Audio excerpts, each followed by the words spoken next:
Hi viewers, இன்னைக்கான வீடியோவில் என்ன நடக்கலாம்னு சொல்லிட்டு பார்க்கலாம். வீடியோக்குள்ளே போகிறதுக்கு முன்னாடி நம்ம சேனலை லைக் அண்ட் சப்ஸ்கிரைப் பண்ணிட்டு கொஞ்சம் சப்போர்ட் பண்ணுங்க. வாங்க இப்போ வீடியோக்குள்ளே போகலாம். ஒரு வழியாக வெற்றி துளசி இவங்க ரெண்டு பேருமே சேர்ந்து தீபா கேசவன் ரெண்டு பேரையும் சேர்த்து வச்சுட்டாங்க.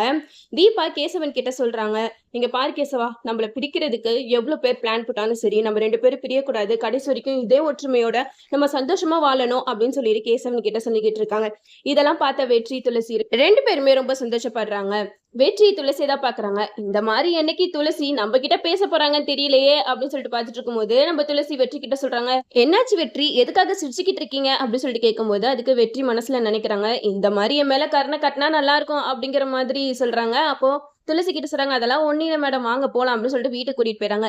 வீட்டுக்கு போனா அபிராமி செம்ம டென்ஷனா இருக்காங்க. இதுக்குதான் தீபாவை நம்பவே கூடாது, என்னமோ நல்லவ மாதிரி பேசிக்கிட்டு இருந்தா இப்ப என்னன்னா புருஷன் கூப்பிட்டோன்னா பொசுக்குன்னு ஓடி போயிட்டா அப்படிங்கிற மாதிரி அபிராமி பயங்கரமா திட்டிட்டு இருக்காங்க. இதை பார்த்த மீனாட்சி வந்து அபிராமியா ஏத்தி விடுற மாதிரி பேசிக்கிட்டு இருக்காங்க. அத்தை, இதெல்லாம் யார் வேலை தெரியுதா? இந்த வீட்டுக்கு புதுசா வந்திருக்காளே துளசி, அவ வேலைதான். இப்ப கூட உங்களுக்கு புரியல?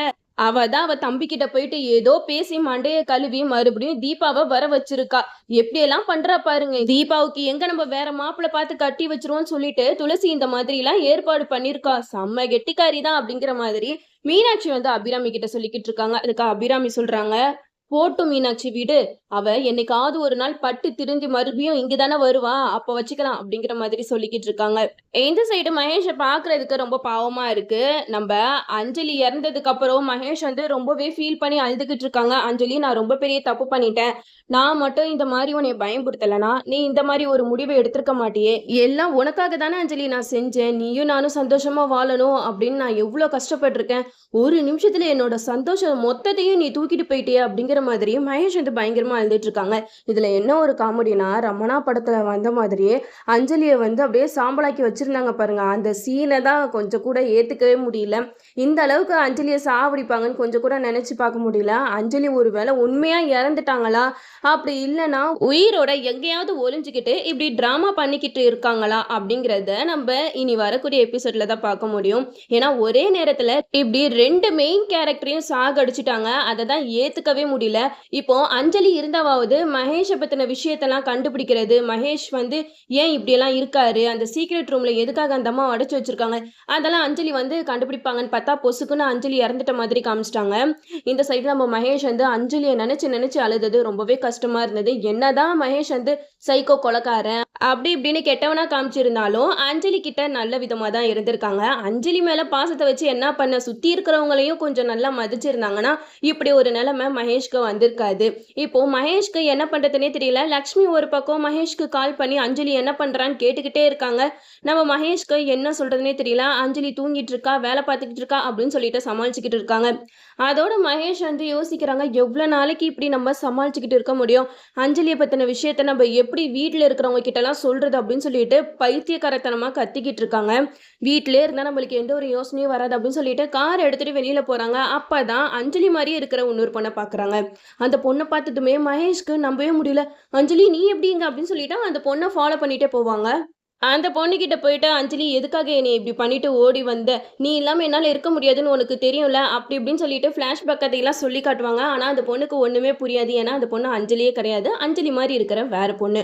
ஸோ அந்த பொண்ணு சொல்லுவா, சார் நீங்கள் யாருன்னு எனக்கு தெரியாது சார், நீங்க எதுக்காக தேவையில்லாம என்கிட்ட இப்படி எல்லாம் பேசிக்கிட்டு இருக்கீங்க அப்படின்னு சொல்லிட்டு அந்த பொண்ணு சொல்லுவா. அப்போ மகேஷ் வந்து சொல்லுவாங்க, சாரி, நீங்க பார்க்க என்னோட ஒய்ஃப் மாதிரியே இருக்கீங்க அப்படின்னு சொல்லிட்டு அஞ்சலியை பத்தின விஷயத்தெல்லாம் சொல்ல ஆரம்பிப்பாங்க. அந்த பொண்ணை தான் அஞ்சலி மாதிரி நடிக்கிறதுக்கு வீட்டுல கூட்டிட்டு வந்திருப்பாங்க. இதுல என்ன ஒரு விஷயம்னா, இப்போ நம்ம மகேஷ் வந்து மாட்டிக்காம இருக்கிறதுக்கு டைரக்டர் வந்து மகேஷை தான் காப்பாத்திருக்காரு. ஏன்னா அஞ்சலி மாதிரி ஒரு பொண்ணை ரெடி பண்ணி இப்போ அஞ்சலி கேரக்டர்ல உட்கார வச்சிருக்காங்க. ஸோ இப்போ அஞ்சலி வீட்டாளுங்க யார் வந்தாலுமே மகேஷ் வந்து பயப்பட தேவையில்ல.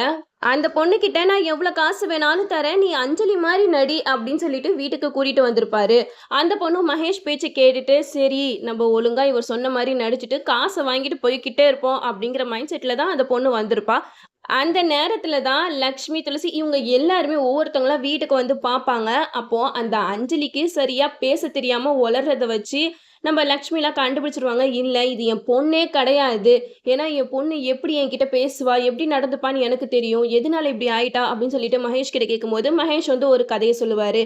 அது ஒன்றும் இல்லை அத்தை, மாமா இறந்து போயிட்டனால அந்த கவலையில அஞ்சலி ஒரு மாதிரி ஆயிட்டா.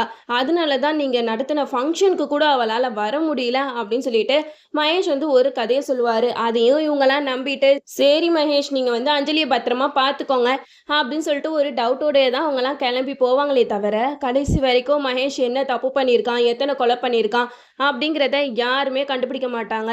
அஞ்சலி, சிவராமன் இவங்க 2 பேத்துல யாராச்சும் ஒருத்தவங்க உயிரோட இருக்கிற மாதிரி காமிச்சா மட்டும் தான் இந்த மகேஷ பத்தின விஷயம்லாம் அடுத்தவங்களுக்குலாம் தெரிய வரும். சப்போஸ் ஒரு வேளை 2 பேத்தையுமே ஒரே நேரத்துல உயிரோட காமிச்சாங்கன்னா கூட இன்னும் சூப்பரா தான் இருக்கும். இப்போ அஞ்சலி மாதிரி இருக்கிற பொண்ண திடீர்னு காட்டுறாங்கன்னா, ஒரு வேளை சிவராமனுக்கு ரெட்ட பொண்ணுங்க இருந்திருப்பாங்களோ அஞ்சலி மாதிரி அப்படின்னு சொல்லி தான் யோசிக்க தோணுது. கடைசியில இப்படி கூட கதைய மாத்தி கொண்டு வருவாங்க. இப்போ நம்ம மகேஷ்க்கு வந்து ஒரு துருப்புச்சீட்டு மாதிரி இப்போ அஞ்சலி கிடைச்சிட்டாங்க. அந்த அஞ்சலிய பியூட்டி பார்லருக்கு போயிட்டு அவங்களோட தோற்றத்த ஃபுல்லா மாத்திருவாங்க.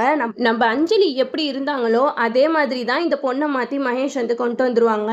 அட்லீஸ்ட் இந்த பொண்ணையாவது டார்ச்சர் பண்ணாம ஒழுங்கா வச்சிருந்தா நல்லா இருக்கும். எவ்வளோ நாளைக்கு ஆனா மகேஷ் வந்து உண்மைய மறைக்க முடியும்னு தெரியல. என்னைக்காவது ஒரு நாள் கண்டிப்பா மகேஷ் பண்ண வேலை எல்லாமே வெளியில வரும். இப்போ வந்து மகேஷ் வந்து நான் அஞ்சலிய மிஸ் பண்ணிட்டேன். நான் உன்னைய ரொம்ப கஷ்டப்படுத்திட்டேன் அப்படின்னு சொல்லிட்டு பயங்கரமா அழுகுறாரு. பட் இதெல்லாம் கொஞ்சம் முன்னாடியே யோசிச்சிருந்தா இந்த மாதிரியெல்லாம் நடந்திருக்காது. சரி, என்ன பண்றது, டைரக்டர் என்ன சொல்றாரோ அதுபடி தானே மகேஷும் நடிப்பாரு. ஆனா சொல்லவே கூடாது, மகேஷோட ஆக்டிங் வந்து செம்மையா இருந்துச்சு சொல்லலாம். அஞ்சலி இறந்த இடத்துல அவங்களோட சாம்பல் எல்லாம் மூஞ்சில பூசிக்கிட்டு பயங்கரமா அழுதுகிட்டு இருந்தாரு. பாப்போம் இறந்து போன நம்ம அஞ்சலியை எப்படி உயிரோட திருப்பி கொண்டு வராங்கன்னு சொல்லிட்டு இந்த சைடு நம்ம வெற்றி வந்து துளசி கிட்ட சொல்றாங்க. துளசி, நீங்க இப்பெல்லாம் என்கிட்ட நல்லா பேசுறீங்களே, உங்களுக்கு என் மேல இருக்கிற கோவம் போயிடுச்சா அப்படிங்கிற மாதிரி கேக்குறாங்க. அப்போ துளசி சொல்றாங்க, கோவம் ஃபுல்லா போயிடுச்சுன்னு சொல்ல முடியாது, ஆனா கொஞ்சம் கொஞ்சம் கோவம்லாம் இருக்கதான் செய்யுது அப்படிங்கிற மாதிரி துளசி பேசிக்கிட்டு இருக்காங்க. அப்போ மீனாட்சி இதை ஒட்டு கேட்பாங்க. என்னது இது, இவங்க 2 பேத்தையும் பிரிக்கலான்னு பார்த்தா கடைசியில இதுங்க 2 ஒண்ணு சேர்ந்துருங்க போலயே, அதை நம்ம விடவே கூடாது. எப்பவுமே துளசி வெற்றி மேல கோவமா தான் இருக்கணும். இப்பவுமே பொண்டாட்டிக்கு ரொம்ப தான் சப்போர்ட் பண்ணி பேசிக்கிட்டு இருக்கான். இப்படியே போனா அவ்வளவுதான். துளசி, வெற்றி இவங்க 2 பேரோட ராஜ்யம் தான் இந்த வீடு ஃபுல்லா இருக்கும். அப்புறம் நான் ஒண்ணுமே இல்லாதவள் ஆயிடுவேன். இதை நடக்க விடக்கூடாது மீனாட்சி அப்படின்னு சொல்லிட்டு வெற்றி, துளசி இவங்க 2 பேரை பிரிக்கிறதுக்கு பிளான் பண்ணிக்கிட்டு இருக்காங்க.